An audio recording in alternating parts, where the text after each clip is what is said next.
जी मैं ठीक हूँ। आप बताओ कैसे हैं।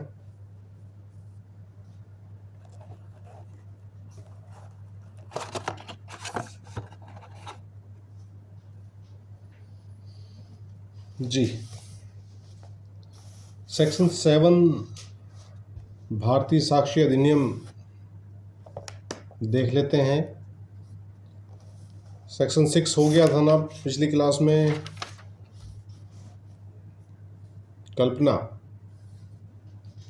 जी सर। सेक्शन 7 कह रहा है फैक्ट्स नेसेसरी टू एक्सप्लेन और इंट्रोड्यूस फैक्ट इन इशू और रिलेवेंट फैक्ट्स। विवादक तथ्य या सुसंगत तथ्यों के स्पष्टीकरण या पूरे स्थापन के लिए आवश्यक तथ्य जो हैं वो धारा 7 के अनुसार क्या है, रिलेवेंट हैं। क्या कह रहा है, फैक्ट्स नेसेसरी टू एक्सप्लेन और introduce a fact in issue और रिलेवेंट फैक्ट और विच सपोर्ट और रिबट and interference inference suggested by a fact in issue or a relevant fact or which establish the identity of anything or person whose identity is relevant or fix the time or place at which any fact in issue or relevant fact happened or which show the relation of parties by whom and such fact was transacted are relevant in so far as they are necessary for that purpose। तो ये कह रहा है कि वे तथ्य जो विवादक तथ्य या सुसंगत तथ्य के स्पष्टीकरण या पुनर्स्थापन के लिए आवश्यक हैं या जो किसी विवादक तथ्य या सुसंगत तथ्य द्वारा इंगित अनुमान का समर्थन या खंडन करते हैं या जो किसी व्यक्ति या वस्तु का जिसकी अनन्यता सुसंगत हो अनन्यता स्थापित करते हैं या वह समय या स्थान स्थिर करते हैं जब या जहां कोई विवादक तथ्य या सुसंगत तथ्य घटित हुआ या जो उन पक्षकारों का संबंध दर्शित करते हैं जिनके द्वारा ऐसे किसी तथ्य का व्यवहार किया गया था वहां तक सुसंगत है जहां तक वे इस प्रयोजन के लिए आवश्यक हों। देखिए, जो हमारा पिछला एविडेंस एक्ट 1872 है उसमें ये धारा 9 हुआ करती थी और भारतीय साक्ष्य अधिनियम 2023 में ये धारा 7 में आ गया है और ये कह रहा है, क्या कह रहा है कि वे तथ्य सुसंगत हैं जो किसी विवादक या सुसंगत तथ्य के स्पष्टीकरण या उसके पुनर्स्थापन के लिए आवश्यक हों। ठीक है। एक आप लोगों ने सुना होगा,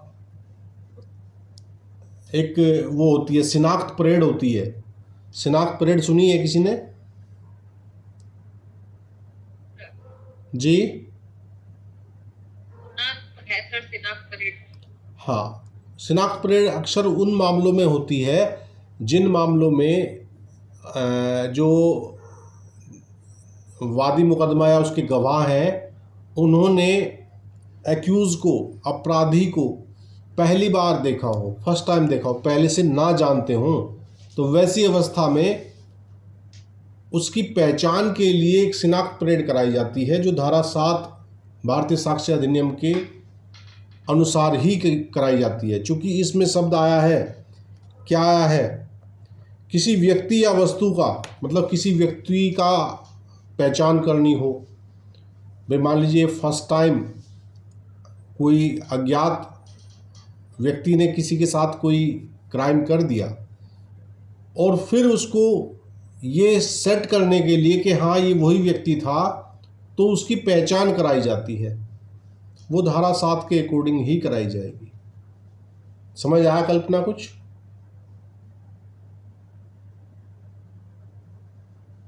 जी सर। बहुत ढीला सा बोल रहे हो। जी सर, कुछ पल्ले नहीं पड़ा क्या? जी, इसके इलिस्ट्रेशन है। देखिए, इलिस्ट्रेशन आपको सेल्फ पढ़ने पड़ेंगे। एक आध इलिस्ट्रेशन में क्लियर कराऊंगा, चूँकि अगर सारे इलिस्ट्रेशन में यहाँ क्लास में क्लियर कराऊंगा तो बहुत लंबी क्लास हो जाएगी और हमें चूँकि थोड़ा सा स्पीडी इनको एक्ट्स को देखना है तो फिर आप उनको सेल्फ रीड करेंगे। अगर कोई समस्या आती है, कुछ समझ नहीं आता है तो यू कैन आस्क, आप पूछ सकते हैं देयर आफ्टर, मतलब क्लास के बाद आप ग्रुप में अपना मैसेज छोड़ सकते हैं, या अगली क्लास में कोई पॉइंट क्लियर कराना हो तो उसे करा सकते हैं। ठीक है अनु? Yes sir. हाँ, इसका ए इलस्ट्रेशन देख लीजिए। ए इलस्ट्रेशन कह रहा है the question is whether a given document is the will of A, the state of A's property and of his family at the date of the alleged will may be relevant facts.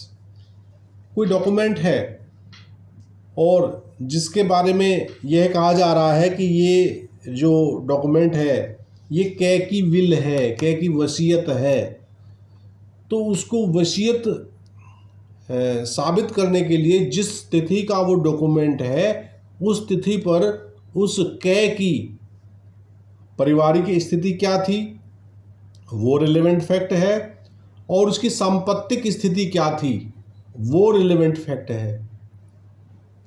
भाई वसीयत आदमी सामान्यतः अपने परिवार के लोगों के बीच ही करता है, मतलब लोगों के समर्थन में करता है, और उसमें अपने पारिवारिक सदस्यों का भी हवाला देता है विल में, और अपनी संपत्ति का भी हवाला देता है। सामान्यतः ये नियम है।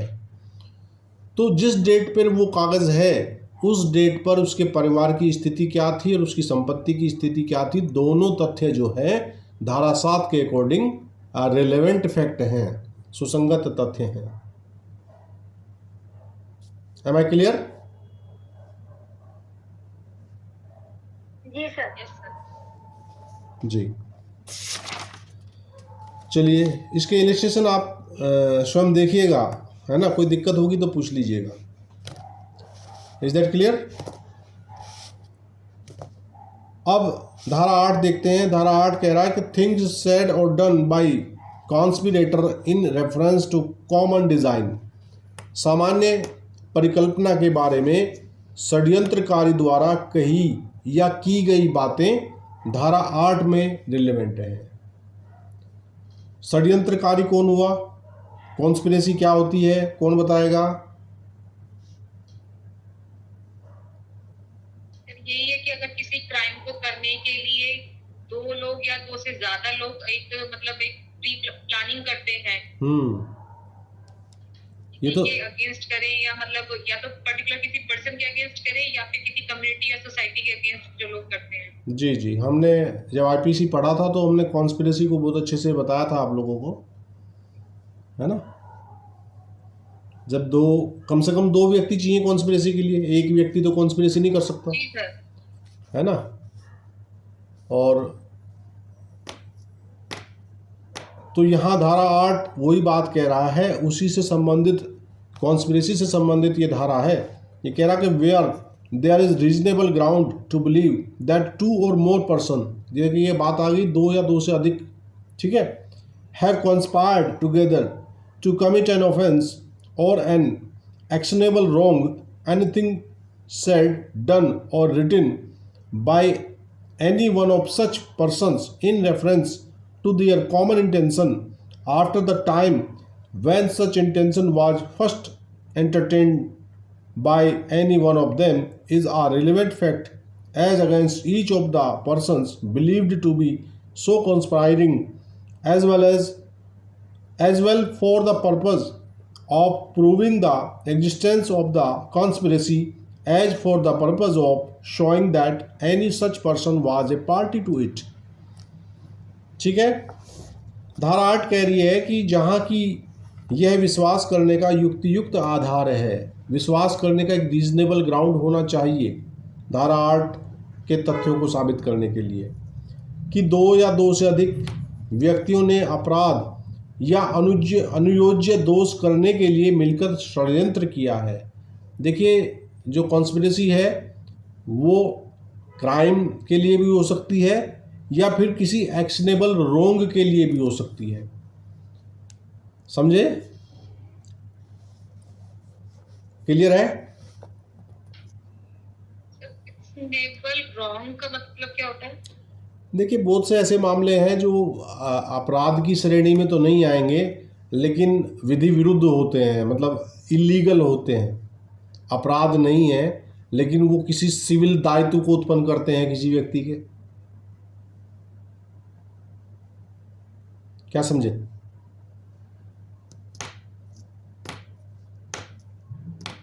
ऐसा कौन सा एक्ट होगा कि वो मतलब क्राइम नहीं है बट वो क्राइम नहीं है, लेकिन आपने किसी का कोई ऐसा राइट कर्टेल कर दिया कॉन्स्पिरेसी करके कि वो आपके ऊपर क्राइम तो नहीं चल सकता, लेकिन उसके लिए आप वो एक सिविल प्रकृति का वाद ला सकता है। मतलब अवैध कार्य भी उसमें, मतलब क्राइम के साथ साथ अवैध कार्य भी सम्मिलित हैं। जब हमने कॉन्स्पिरेसी को पढ़ा था, उसमें बहुत स्पष्ट तौर पे बताया गया था कि ये कार्य जो है वो अवैध भी हो सकता है। देखिए, सभी अवैध कार्य अपराध हों ये आवश्यक तो नहीं है।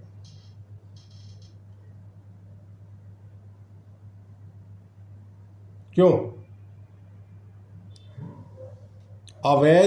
अवैधता और क्रिमिनलिटी दोनों डिफरेंट थिंग हैं, दोनों अलग अलग बातें हैं। प्रत्येक अपराध इलीगल होता है, ये निश्चित है, लेकिन प्रत्येक इलीगल एक्टिविटी अपराध ही हो ये आवश्यक नहीं है। ये वैसे ही समझो कि प्रत्येक हत्या तो आपराधिक मानववध है, लेकिन प्रत्येक आपराधिक मानववध हत्या नहीं है। हाँ, तो वैसे ही यहाँ सिविल रोंग वाली बात भी आ रही है, एक्शनेबल रोंग वाली बात भी आ रही है साथ में क्राइम के। और ये जब हमने वहाँ पढ़ा था आईपीसी में कॉन्स्पिरेसी, कौन सी धारा में पढ़ा था कल्पना जी? आईपीसी सेक्शन सर 120 ए और बी 120 है ना, ए और बी। हाँ, तो उसमें भी यही बात आई थी, और मैंने आपको अच्छे से समझाया भी था।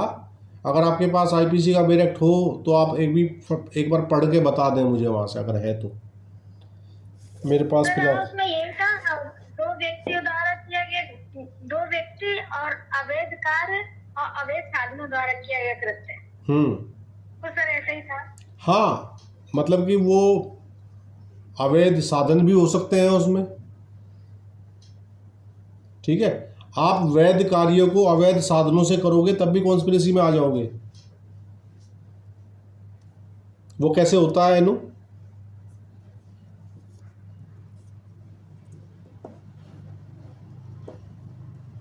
जी, ये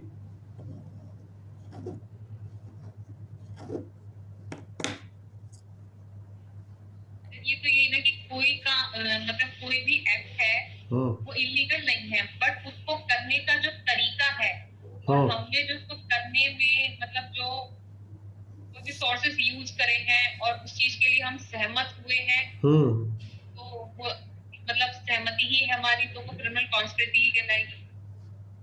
देखिए, आपका उद्देश्य वैध हो सकता है लेकिन साधन अवैध हो सकते हैं जी, आपका उद्देश्य वैध हो सकता है लेकिन साधन अवैध हो सकते हैं, तो अभी कॉन्स्पिरेसी। बहुत गलत होता है कि हम किसी की मतलब हेल्प करना चाहते हैं या कुछ मतलब कुछ भी करना चाहते हैं, लेकिन हमें वो सही तरीका नहीं पता, या हम उसको करने के लिए वो कहते हैं साम दाम दंड में सब कुछ लगा दीजिए, मतलब वो होना चाहिए, तो चाहे वो सही हो या गलत हो, तो हम कभी कभी गलत रास्ता भी अपना लेते हैं उस चीज को करने के लिए।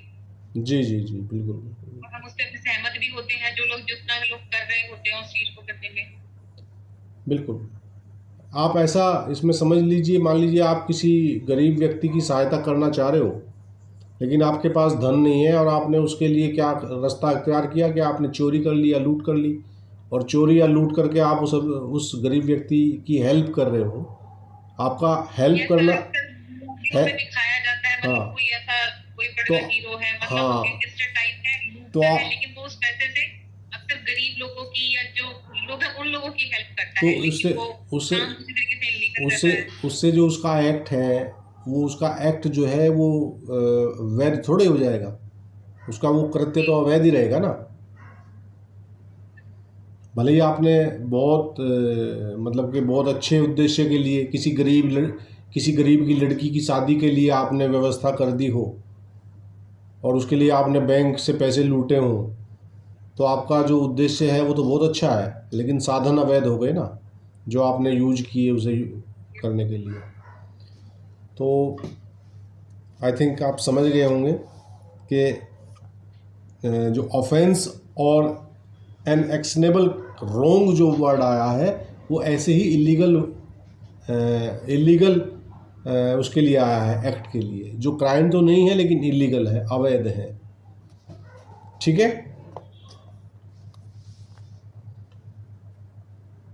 क्या कह रहा है, वहाँ उनके सामान्य आशय के बारे में उनमें से किसी एक व्यक्ति द्वारा उस समय के पश्चात जब ऐसा आशय उनमें से किसी एक ने प्रथम बार मन में धारण किया, कही की या लिखी गई कोई बात उन व्यक्तियों में से हर व्यक्ति के विरुद्ध जिनके बारे में विश्वास किया जाता है कि उन्होंने इस प्रकार षड्यंत्र किया है, षड्यंत्र का अस्तित्व साबित करने के प्रयोजनार्थ उसी प्रकार सुसंगत तथ्य है जिस प्रकार यह दर्शित करने के प्रयोजनार्थ की ऐसा कोई व्यक्ति उसका पक्षकार था। ठीक है, इसका इलस्ट्रेशन देख लेते हैं। इलस्ट्रेशन एक ही इलस्ट्रेशन है तो उससे समझ आ जाएगी कहानी क्या कह रही है। धारा 8 ये कह रहा है, reasonable ground exist for believing that A has joined in a conspiracy to wage war against the state. यह विश्वास करने का युक्तियुक्त आधार है कि राज्य के विरुद्ध युद्ध करने के षड्यंत्र में कौन शामिल हुआ, का। तो यहाँ का के बारे में क्या कह रहा है, the facts that B procured arms in Europe for the purpose of the conspiracy. C. Collected money in Kolkata for a like object. D. Persuaded persons to join the conspiracy in Mumbai. E. Published writings advocating the object in view at Agra. And F. Transmitted from Delhi to G. at Singapore the money which C had collected at Kolkata, and the contents of a letter written by H giving an account of the conspiracy are each relevant both to prove the existence of the conspiracy and to prove his complicity in it, although he may have been ignorant of all of them, and although the persons by whom they were done were strangers to him, and although they may have taken place before he joined the conspiracy or after he left it. यहाँ कै के विषय में बात की जा रही है कि जो कै है उस पर एक युक्तियुक्त आधार है संदेह करने का, ये विश्वास करने का ये आधार है कि का ने राज्य के विरुद्ध युद्ध करने का षड्यंत्र क्या हुआ है, षड्यंत्र में वो शामिल हुआ है, सम्मिलित हुआ है। अब सम्मिलित होने वाले व्यक्ति में का है, खा है, गा है, अंगा है, ये सब इनके जो कृत्य बताए गए हैं इसके विषय में ये इलस्ट्रेशन धारा 8 को क्लियर करने के बारे में बता रहा है। ये कह रहा है कि खा ने उस षड्यंत्र के प्रयोजनार्थ यूरोप में आयुध उपाप्त किए। कौन से षड्यंत्र को, जिसमें के सम्मिलित होने का विश्वास करने का युक्तियुक्त आधार है। उसमें खा ने का काम किया, यूरोप से उसने हथियार प्राप्त करने का प्रयास किया या प्राप्त किए। ठीक है, गा ने वैसे ही उद्देश्य से कोलकाता में धन संग्रह किया। खा की ड्यूटी क्या थी कि वो यूरोप से हथियार प्राप्त करे। गा की ड्यूटी क्या थी उस कॉन्स्पिरेसी में, उसने कोलकाता में धन संग्रह किया। घा ने मुंबई में लोगों को षड्यंत्र में सम्मिलित होने के लिए प्रेरित किया। उसने परस्यू किया लोगों को कि आप इस षड्यंत्र में हमारा साथ दीजिए। ठीक है, अंगा ने आगरा में उस उद्देश्य के पक्ष पोषण में लेख प्रकाशित किए। वो षड्यंत्र एक ही है और ये सब अलग अलग लोग उसमें अपना अपना रोल निभा रहे हैं। ठीक है, और गा द्वारा कोलकाता में संग्रहित धन को चा ने दिल्ली से छा के पास कहाँ भेजा, सिंगापुर भेजा। जो धन इकट्ठा किया गया था उसमें उसको सिंगापुर भेजने में उसकी क्या ड्यूटी थी, उसने उसे ट्रांसमिट किया धन को। इन तथ्यों और उस षड्यंत्र का वृत्तांत देने वाला झा द्वारा लिखित पत्र की अंतर्वस्तु में से हर एक षड्यंत्र का अस्तित्व साबित करने के लिए तथा उसमें का की से अपराधिता साबित करने के लिए भी सुसंगत है, चाहे वह उन सभी के बारे में अनभिज्ञ रहा हो और चाहे उन्हें करने वाले व्यक्ति उसके लिए अपरिचित रहे हों और चाहे वे उसके षड्यंत्र में सम्मिलित होने से पूर्व या उसके षड्यंत्र से अलग हो जाने के पश्चात घटित हुए हों। क्या समझे? इन तथ्यों और इस षड्यंत्र का वृत्तांत देने वाला जय द्वारा लिखित पत्र की अंतर्वस्तु में से हर एक षड्यंत्र का अस्तित्व साबित करने के लिए, अब कोई पत्र लिखा गया उस षड्यंत्र के विषय में, तो उस पत्र की अंतर्वस्तु साबित करने के लिए उसमें जो का की से अपराधिता साबित करने के लिए वो पत्र में जो वृत्तांत लिखा हुआ है वो क्या है? सुसंगत है।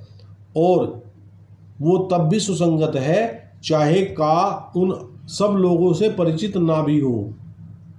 जरूरी नहीं है कि सारे कॉन्स्पिरेटर एक दूसरे से वाकिफ हों, ये जरूरी थोड़ी है। नो, एक बड़े स्तर पर विश्व स्तर पर कोई कॉन्स्पिरेसी चल रही है तो उस कॉन्स्पिरेसी का हर कॉन्स्पिरेटर एक दूसरे को से वाकिफ हो, यह आवश्यक नहीं है। तो धारा 8 यही कह रहा है कि जो सामान्य परिकल्पना है षड्यंत्र के विषय में, उसके बाबत जो भी तथ्य हैं जिससे जिन तथ्यों से वो षड्यंत्र साबित किया जा सकता हो, धारा 8 के अकॉर्डिंग वो सारे फैक्ट जो है वो रिलेवेंट फैक्ट हैं जी। और आगे ये भी कह दिया, अपरिचित तो रहा ही रहा हो और चाहे वह उसके षड्यंत्र में सम्मिलित होने से पूर्व, भाई हो सकता है एक व्यक्ति षड्यंत्र में लेट शामिल हुआ हो, ठीक, तो उसके पूर्व जो है मामला वो उससे भी कनेक्ट करेंगे। और एक स्थिति ये भी हो सकती है कि वो षड्यंत्र से अलग हो गया हो किसी पॉइंट ऑफ टाइम पे, तो उसके पश्चात जो घटित होंगे मामले उन पर भी उसकी कनेक्टिविटी धारा 8 के अनुसार साबित की जा सकती है। कुछ समझ आया? जी सर। क्या समझ आया, एक बार समझा दो कल्पना थोड़ा सा। सर इसमें आपने यही बताया कि जो का नाम का व्यक्ति है जो भारत सरकार के विरुद्ध युद्ध कर रहा है और उसमें जो भी व्यक्ति षड्यंत्रकारी के रूप में जो का खागज जो भी सम्मिलित हुआ है वो मतलब का एक जानता हो अन्यथा नहीं जानता, फिर भी बहुत सारे अपराधी साबित होंगे। और फिर उससे घटना मतलब पूर्व में सम्मिलित होने की घटना घटित हुई हो या घटित होने के पहले ही या पश्चात में अलग हो गए तो भी वो उसमें सम्मिलित माने जाए। जी जी जी।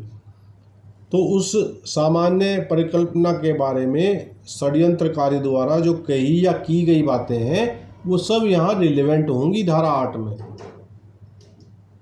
आप देखते होंगे कि जैसे कि एग्जाम्पल के तौर पे जो आपका मान लीजिए संसद पे जो हमला हुआ था, उस हमले की कॉन्स्पिरेसी में जो व्यक्ति जहाँ से जुड़ा, इसका क्या रोल रहा, तो ये जरूरी थोड़ी है कि वो आपस में एक दूसरे को सब जानते ही हों, है ना। हर व्यक्ति का ऐसे इस प्रकार के षड्यंत्र में, जैसे यहाँ भारत सरकार के विरुद्ध युद्ध का षड्यंत्र है, तो ये एक बड़े लेवल का कॉन्स्पिरेसी होती है। और बड़े लेवल की कॉन्स्पिरेसी में हर कॉन्स्पिरेटर एक दूसरे को जानता हो, एक दूसरे से वाकिफ हो, ये आवश्यक नहीं है। उनकी कनेक्टिविटी साबित करने वाले, उनके द्वारा उसकी परिकल्पना के बारे में कही गई या की गई जो भी बातें हैं वो सब यहाँ धारा 8 के अकॉर्डिंग उसे साबित करने में रिलेवेंट होंगी। उनकी रिलेवेंसी है, उसके बाबत न्यायालय में साक्ष्य दिया जा सकता है। हम यही तो पढ़ रहे हैं इस चैप्टर में कि किन बातों का साक्ष्य कोर्ट में दिया जा सकता है। Is that clear?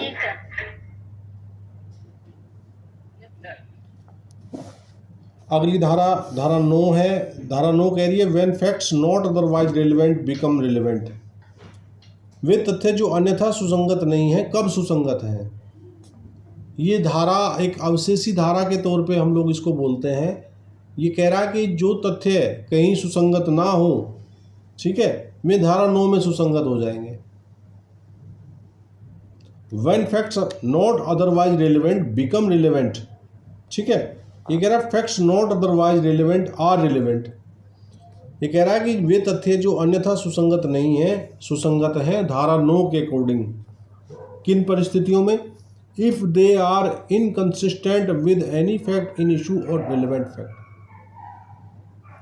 मतलब यहाँ जो धारा 9 में जो बातें बताई गई हैं, इन बातों को यदि हम साबित कर देते हैं तो वे तथ्य जो अन्यथा सुसंगत नहीं है, कहीं सुसंगत नहीं है किसी भी धारा में, इन जो सुसंगति से संबंधित हम चैप्टर पढ़ रहे हैं इसकी किसी धारा में वो सुसंगत नहीं है, लेकिन वो धारा 9 में सुसंगत हो जाते हैं यदि धारा 9 में दी गई बातों को हम साबित कर दें। इसमें 2 बातें बताई गई हैं। पहली बात है कि if they are inconsistent which any fact in issue और रिलेवेंट फैक्ट, यदि वे किसी विवादक तथ्य या सुसंगत तथ्य से असंगत हैं। क्या समझे?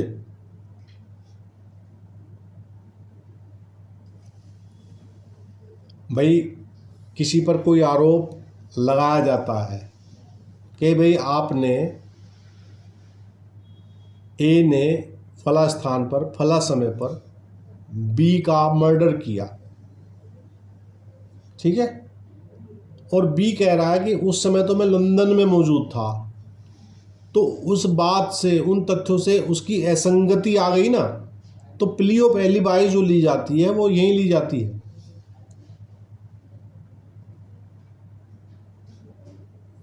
क्योंकि वे विवादक तथ्य या सुसंगत तथ्य से असंगत बात लेके आ रहा है कोई व्यक्ति, इनकंसिस्टेंट बता रहा है कि जो आप कहानी बता रहे हो उससे इतर इनकंसिस्टेंसी है मेरे पास। मैं उस वक्त, जिस वक्त का आप ये वाक़ा बता रहे हो, कहाँ मौजूद था? ऐसे स्थान पर मौजूद था कि जहाँ से मेरी उपस्थिति उस वक्त लगभग असंभव थी। क्या समझे कल्पना?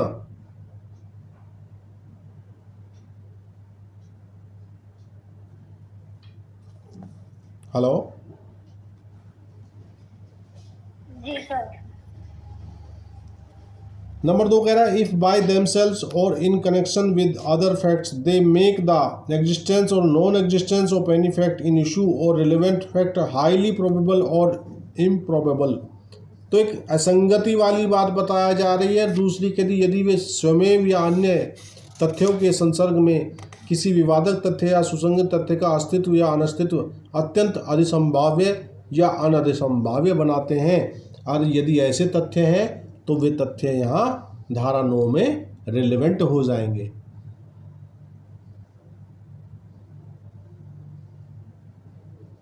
एनु कुछ समझ आया धारा 9?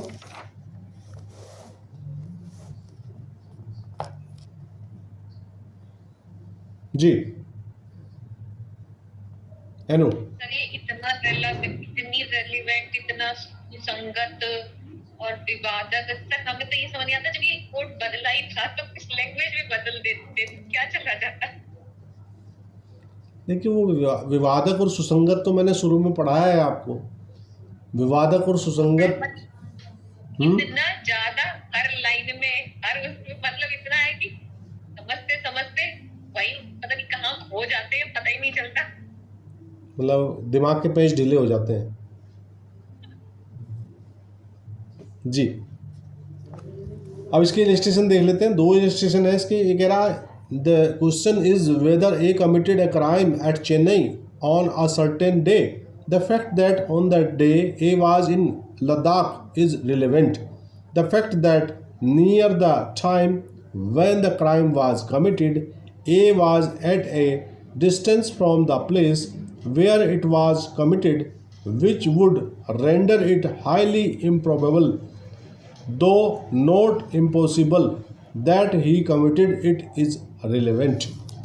ये कह रहा प्रश्न ये है कि क्या कै ने किसी अमुक दिन चेन्नई में अपराध किया? यह तथ्य कि वह उस दिन लद्दाख में था सुसंगत है। यह तथ्य कि जब अपराध किया गया था उस समय के लगभग कै उस स्थान से जहाँ की वह अपराध किया गया था इतनी दूरी पर था कि कै द्वारा उस अपराध का किया जाना यदि असंभव नहीं तो अत्यंत अनधिसंभाव्य था। ये सुसंगत है। देखिए जो पुराना हमारा एविडेंस एक्ट है उसमें ये इलस्ट्रेशन, इस इलस्ट्रेशन में कलकत्ता और लाहौर का जिक्र था, अगर आपने पढ़ा हो, ध्यान हो आपके।